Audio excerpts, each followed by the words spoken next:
Well, hello. So a lot of people have been asking me how I make my sourdough. So it's a very simple recipe. I learned it from Amanda's Cozy Kitchen. I will link her at the bottom here. So what you're gonna need is 2 cups of water.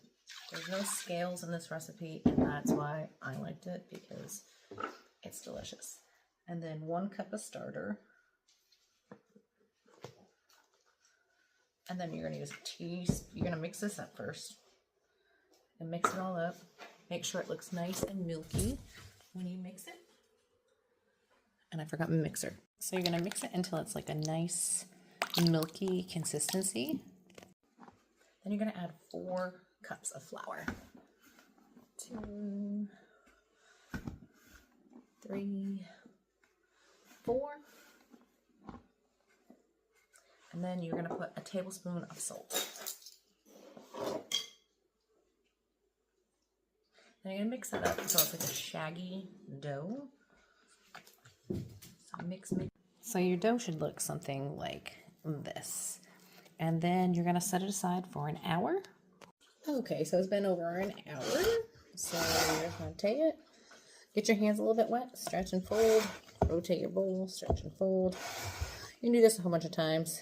You're gonna end up feeling after a while how your dough should feel. So just gonna keep stretching and fold it until it's like a little bit tighter. Well, it feels more elastic than it did before. Well, currently it is about 10 o'clock at night, and finally I'm getting ready to cold proof them. So I'll show you what I do. I've already done like 4 batches. So I'm gonna show you this part because I forgot to.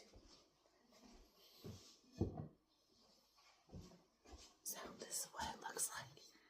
You're just gonna shake it. That is thin. A little bit left in there. Put that on there. Sorry, I'm whispering because currently my parents are sleeping. So I do mine in small loaves. So this is how I do mine. You don't have to listen to me. I don't care. Let's stretch the dough out. See all the pretty bubbles in there?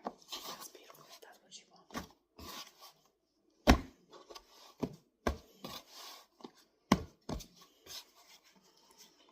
Then I do this and roll her up.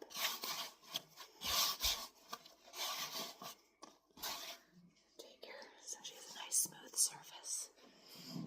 And then I put her in the Benetton. We're gonna let her nap for the rest of the time until tomorrow. Alright, good morning. So we're on day 2 of making sourdough, because sometimes that's how long it takes, because you have to cold proof it. You don't have to, but I prefer it because when I want to score it, it scores a lot better than trying to do it when don't know what I'm trying to say. When you're trying to score it. So anyways, you need the Benetton. You don't have to have a Benetton. I just bought them after like months of baking. And then you're going to go ahead and score it. And I'll show you that. All right, so when I score it, I just kind of go down the side like that. And then I make some pretty that way, you know, you make the noise, it comes out better. All right, and then you put it on parchment paper, slide it in your bread pan. And you don't have to have, like a lot of people telling you, you need a Dutch oven. You don't have to have a Dutch oven. You just need 2 pans. If you don't have Benetons, they are clean. They're just baked in a lot. If you don't have Benetons, you can proof it in one of your bread pans. Just put paper towel in it, and that works really well. So you don't have to go out and buy a lot of things. And the paper towel usually slides right like that. And we'll do this one. Oh, and another thing. Say like this one looks a little shorter than it should. If you want to expand it, you're going to cut it this way instead of the long way. And what that does is it makes the bread, when it's growing, grow longer. Just a little fun fact for you. Alright, so this is what it looks like when it comes out. It's a very beautiful loaf. And I love the sound. I don't know if you can hear it or not.